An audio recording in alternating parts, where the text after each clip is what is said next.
السلام علیکم۔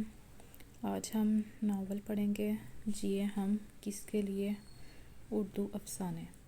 وہ میری دوست تھی، بہت ہی پیاری سی من موہنی لڑکی تھی اور اس کا نام عائشہ تھا۔ ہم سب پیار سے اس کو عائشی پکارتے تھے۔ آج بھی ان دنوں کو یاد کرتی ہوں جب ہم ساتھ پڑھا کرتے تھے تو دل خون کے آنسو رونے لگتا ہے، کیونکہ وہ بہت بھولی بھالی اور معصوم تھی۔ کوئی نہیں جانتا تھا کہ اس کی قسمت کیسی ہوگی۔ وہ ایک غریب باپ کی بیٹی تھی، مگر اس کی عادتیں اس قدر سلجھی ہوئی تھیں کہ غریب میں جو عیب ہوتے ہیں وہ اس میں نہیں تھے۔ اس کا باپ غریب ضرور تھا مگر خوددار تھا، محنت مزدوری کرتا اور اپنے بچوں کا پیٹ رزق حلال سے بھرتا تھا۔ غربت میں بھی خدا نے عائشہ کو حسن کی دولت سے نوازا تھا۔ دکھ کی بات یہ تھی کہ اس کا کوئی بھائی نہ تھا، جس کا غم اس کے باپ کو بہت تھا۔ مفلسی میں تو بیٹیاں بوجھ ہوتی ہیں، ان کو پالنا ہی ایک امتحان ہوتا ہے، پھر تعلیم دینا اور شادیاں کرنا۔ ایک غریب آدمی کی تو کمر ٹوٹ ہی جاتی ہے۔ یہی سبب تھا کہ اس کا والد اکثر کہا کرتا تھا کہ 4 بیٹیاں ہونے کی وجہ سے میری کمر ٹوٹ گئی ہے۔ ان میں سے اگر ایک کو خدا بیٹا بنا دیتا تو یہ ٹوٹی ہوئی کمر پھر سے جڑ جاتی۔ بیٹا نہ ہونے پر اکثر میاں بیوی کی لڑائی بھی ہو جاتی تھی اور دین محمد بیوی کو کہتا تھا، اگر میں کچھ آسودہ حال ہوتا تو یقیناً دوسری شادی کر لیتا بیٹے کی خاطر، مگر اب تو میں دوسری شادی بھی نہیں کر سکتا، کیونکہ مفلسی میں تن ڈھانپنے اور پیٹ بھرنے کے لیے 100 جتن کرنے پڑتے ہیں۔ دوسری بیوی کہاں سے لاؤں گا؟ اور تجھ کو کوئی اپنی بیٹی کا رشتہ بھلا کیوں دینے لگا؟ پہلے کنبے کو تو پالنے۔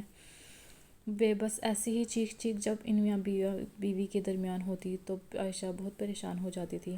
تب وہ اسکول میں آ کر گمسم ہو جاتی۔ میں اس سے پوچھتی کیا ہوا ہے؟ اس کی آنکھیں نمناک۔ بھائی ہو کے بہن کیا فرق پڑتا ہے؟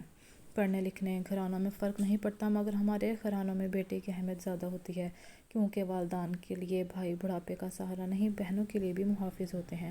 امیر کی بیٹی کی حفاظت دولت سے ہوتی ہے تو غریب کی بیٹی کا تحفظ بھائی کرتے ہیں۔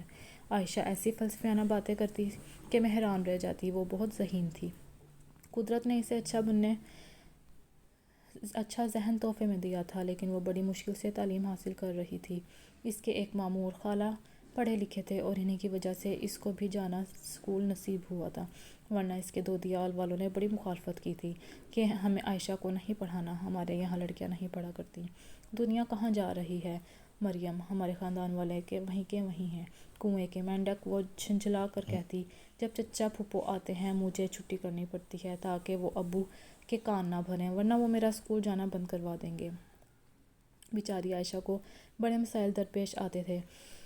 مثلاً اس کے پاس ایک یونیفارم تھا جس کو وزارت کو اس کو دھونا پڑتا تھا، کیونکہ صبح وہی دوبارہ پہن کر اسکول جانا ہوتا تھا۔ اگر کبھی صابن گھر میں عنقا ہو جاتا تو وہ اسکول یونیفارم کو خالی پانی سے کھنگال کر صاف کرتی تاکہ کم از کم پسینے کی بو نہ رہے۔